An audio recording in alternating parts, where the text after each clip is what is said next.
In the end, we are all one. One universal family.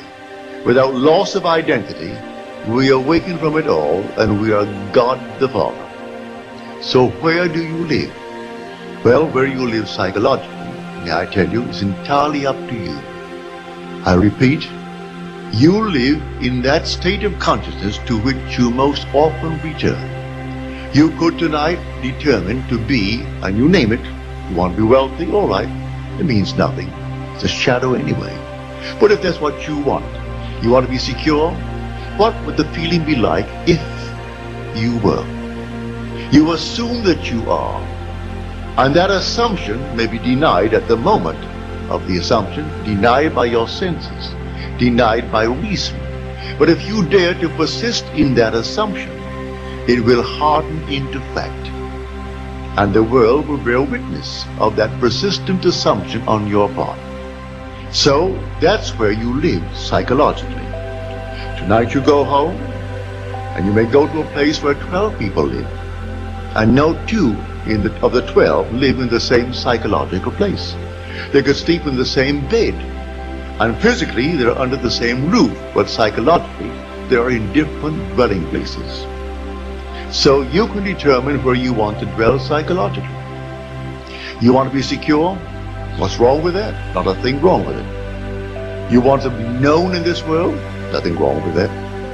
I only tell you that it will all vanish and leave not a trace behind it. For you're moving towards the fulfillment of Scripture.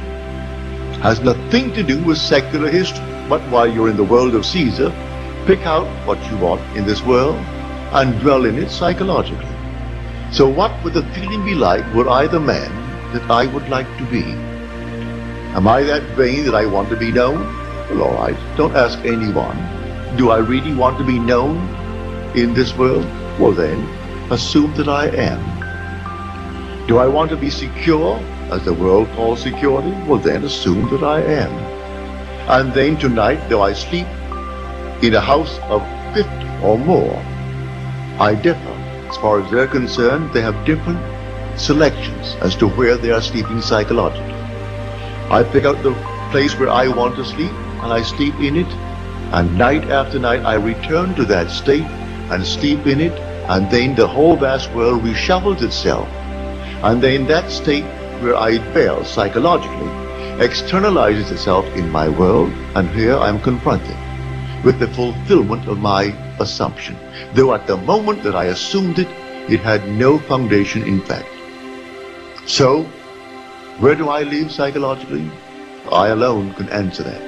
Maybe some psychiatrists, psychologists might in some way detect it by probing and probing. But you know, or you should know, where you live. That state to which you most often return, that's the place where you're living psychologically. And physically, what does it matter?